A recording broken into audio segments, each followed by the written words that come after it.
पानी पानी लीजिए, पानी लीजिए। क्या कदर मचा रखा है, ना खुद सोते हो ना दूसरों को सोने देते हो। अरे जीना हराम कर रखा है, मरते भी नहीं हो तुम लोग। बहू वो बुखार ज्यादा हो गया तो इसी वजह से पूरा घर सड़ा रखा है। छी छी, कितनी गंदी बदबू आ रही है। अरे तुम्हारी जिंदगी जितनी कटनी थी तुम्हारी तो कट ली, अरे कम से कम दूसरों को तो जीने दो। तुम्हारी वजह से मैं और मेरे बच्चे भी बीमार हो चुके हैं।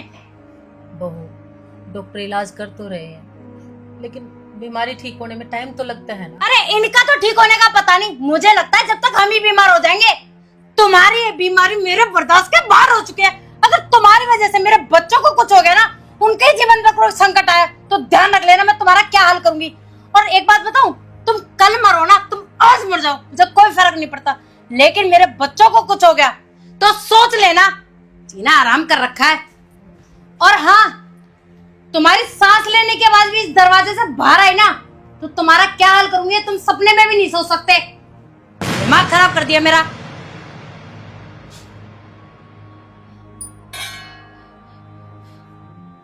पुष्पा रो मत। पता नहीं भगवान कौन से जन्म की परीक्षा ले रहा है। मैं तो इस एक ही बात कहना चाहता हूँ ऊपर वाले से कि हे प्रभु उठा ले, ये जिंदगी ढोते ढोते थक गए हैं। आप ये कैसी बातें कर रहे हैं? अगर आपको कुछ हो गया तो मैं कहाँ जाऊंगी? आपके होते ही हमारी ये दशा है, और आपको कुछ हो गया तो फिर कि मेरा क्या होगा, ये भी तो सोचो। कुछ नहीं। पानी पानी पानी पानी, खांसी नहीं आएगी, पानी पीजिए आराम से। आप बोलिए मत, आप आराम कीजिए बस। तेज मत बोल, नहीं तो बहू को आवाज सुनाई देगी, वो फिर आ जाएगी, आप आंखें बंद करके सो जाइए बस। हेलो। तुम हो क्या? क्या हुआ आज? तो कुछ मूड ठीक नहीं लग रहा। रमेश जाके चेंज कर लो। अरे क्या हुआ अर्चना, इतना गुस्सा क्यों कर रही हो? यार मुझे बात नहीं करनी ना, एक हफ्ते से सो नहीं पाई हूँ मैं। कारण है तुम्हारा बाप, सारे दिन और रात खांसते रहते। एक तो सारे घर में गंदगी मचा रखी है, मैं बीमार हूँ, मेरे बच्चे बीमार हैं।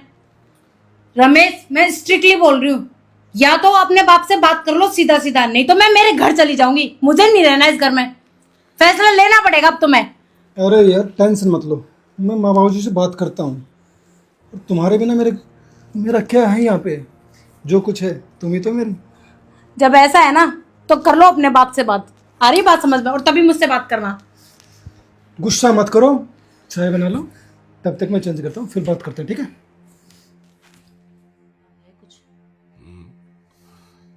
पता नहीं ये बीमारी तो साथ ही जाएगी। बाबू जी ऐसा क्यों बोलते हो? आपके लिए दूध है। हाँ हाँ बेटा। और बेटा तू ठीक है? मैं ठीक हूँ बाबू जी, आपकी तबीयत ठीक है? बस पता नहीं बेटा क्या होगा क्या नहीं। बाबू जी मुझे आपसे कुछ बात करनी थी। हाँ बेटा, मुझे भी तुमसे कुछ बात करनी है। आपको बात करनी है? हाँ हाँ बोलिए ना बाबूजी, क्या बात है? नहीं रमेश, पहले तुम बताओ तुम्हें क्या बात करनी है। नहीं माँ, पहले बाबूजी से पूछते हैं ये क्या कह रहे हैं। हाँ बोलो बाबूजी। रमेश बेटा, पता नहीं जिंदगी का ये सफर कब खत्म होगा। थोड़ी बहुत जिंदगी बची है तो सोच रहा हूं अकेले में जिंदगी गुजार लो। बहू को काफी परेशानियां हो रही हैं हम दोनों से। वो भी अपनी जगह ठीक है, अब बीमार शरीर है, रात को कई बार नींद नहीं आती, जिससे उनकी नींद खराब हो जाती है। तो मैंने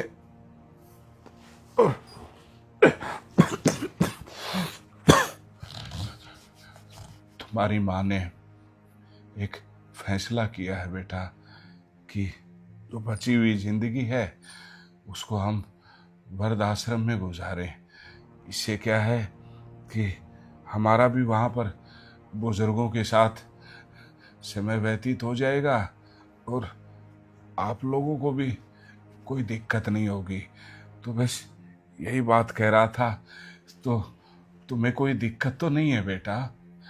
अरे नहीं नहीं बाबूजी, आप बड़े हो, आपने जो फैसला लिया है वो ठीक ही लिया होगा, इसमें भला हमें कोई एतराज़ नहीं है।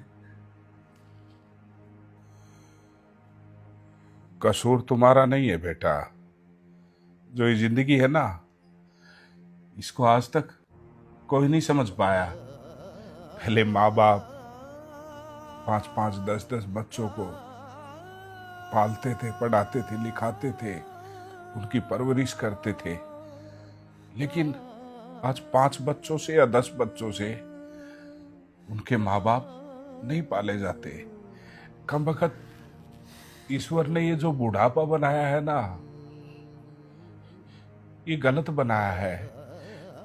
या तो ईश्वर जवानी में ही इंसान को अपने पास बुला ले। अगर बुढ़ापा, मैं तो इससे सवाल भी करता हूं कि बुढ़ापा देता है तो कम से कम ऐसा तो दे कि जिससे बच्चों में और माँ बाप में कोई झगड़ा ना हो। हर दूसरे घर की कहानी है, अपने घर की कोई नई कहानी नहीं है। और तुम्हारी बातों से लग रहा था, तुम आते ही बोल रहे थे बाबूजी मुझे तुमसे बात करनी है। तो मेरे ख्याल से यही विषय होगा। तो बस यही सोच के कहा बेटा भी बहू भी खुश रहे और हम भी खुश रहे। जो ये मकान है ना बेटा, ये तुम्हारी माँ के नाम है। जब इसका जन्मदिन आया था तो मैंने इसको गिफ्ट किया था। तो इस मकान से तुम्हारी माँ तो नहीं जा पाएगी और तुम्हारी माँ के बगैर मैं नहीं रह सकता, क्योंकि एक यही तो है मेरा सहारा। बेटा बहू सबको देख चुका हूं मैं। तो बस तो बेटा और बहू और बच्चे, तुम अपना रहने का कहीं और इंतजाम कर लो, क्योंकि बहुत से परिवार ऐसे हैं जिन पे घर में उनकी इज्जत नहीं होती। तो उन बुजुर्गों को, उन बहनों को, उन भाइयों को इसी घर में रखूंगा मैं। और इस घर को मैं एक वृद्धाश्रम का स्वरूप दूंगा। तो मैं ज्यादा ना तो लड़ने की अक्षमता रखता हूं और ना ही तुम लोगों को धमकाऊंगा इस विषय में, क्योंकि कसूर तुम्हारा नहीं है। बस ये सृष्टि का ही नियम चल रहा है। तो मेरी हाथ जोड़ के प्रार्थना है कि आप बच्चों के साथ ये घर छोड़ दीजिए, कहीं और रह लीजिए। बाबूजी ये क्या कह रहे हो आप? हाँ, हम कहाँ जाएंगे? और छोटे छोटे 2 बच्चे, उनको लेके कहाँ जाएंगे हम लोग? बेटा शायद तुम भूल चुकी हो कि जिंदगी के जिस पड़ाव में हम दोनों हैं, उस पड़ाव में एक दिन आप लोगों को भी आना है।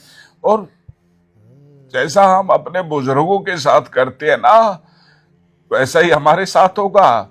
तुम्हारे भी बच्चे बड़े होंगे, उनकी शादियां करोगे, उनकी बहुएं आएंगी, और फिर तुम किसी कोने में खास रहे होगे तो वो आके ये बोलेगी खबरदार, इस घर से अगर सांस की भी आवाज आई तो वो सांस की आवाज हम आपको परेशान नहीं करेगी। आप चले जाइए यहाँ से। नहीं बाबूजी, ऐसे मत करो बाबूजी हमसे गलती होगी बाबूजी, हमें माफ कर दो। बेटा मैं तुम्हें माफ कर दूं, लेकिन मैं दोबारा वही दिन नहीं देखना चाहता जो दिन बहू हमें पिछले 2 महीने से दिखा रही है। कितना हमें तो तुम्हारी माँ को बोला था कि बेटे को कुछ मत बताना, हम चुप थे। लेकिन अब बात बर्दाश्त से बाहर हो गई थी बेटा, और अब मैं भी इस बात को और बर्दाश्त नहीं करूंगा। तुम यहाँ से चले जाओ। आप लोग मत करो ये ड्रामा। क्या दिखाना चाहते हो तुम? कि मैं तुझे माफ कर दूं तुम दोनों को? कल फिर एक सिलसिला शुरू हो जाए कि ये इसकी वजह से मेरे बच्चे बीमार हैं। हाथ जोड़ता हूँ, मेरा हाथ न उठ जाए। नहीं बाबूजी, निकल जाओ। पुष्पा, इनको मेरी नजरों से दूर कर दो। मैं यही सोचूंगा कि मुझे कोई औलाद नहीं है। नहीं है। आप इतना गुस्सा मत कीजिए, आपको कुछ हो गया तो मेरा क्या होगा? नहीं बाबूजी।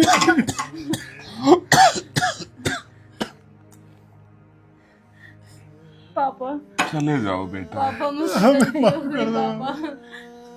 मैंने आपको हमेशा अपना ससुर समझा, पर मैं वादा करती हूँ आज के बाद मैं हमेशा आपको अपने पिता समान समझूंगी। पुष्पा, क्या इस बात की तू जिम्मेवारी ले रही है कि हमें ये ताने नहीं मिलेंगे?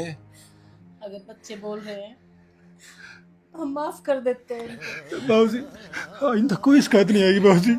आखिरी गलती मैं लेता हूँ गारंटी बाबूजी। हमारे पोता पोती भी तो है, उनका क्या होगा? कम से कम उनके लिए इनको माफ कर दो। पुष्पा, तुझे पता है मैंने आज तक जिंदगी में तेरी बात को कभी नकारा नहीं है। हाँ मुझे पता है।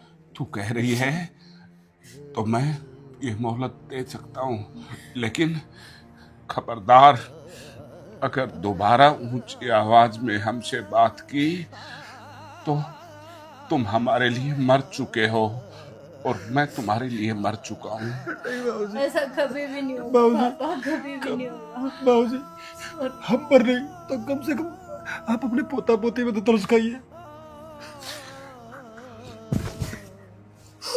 सॉरी पापा, माफ कर दो मुझे। ah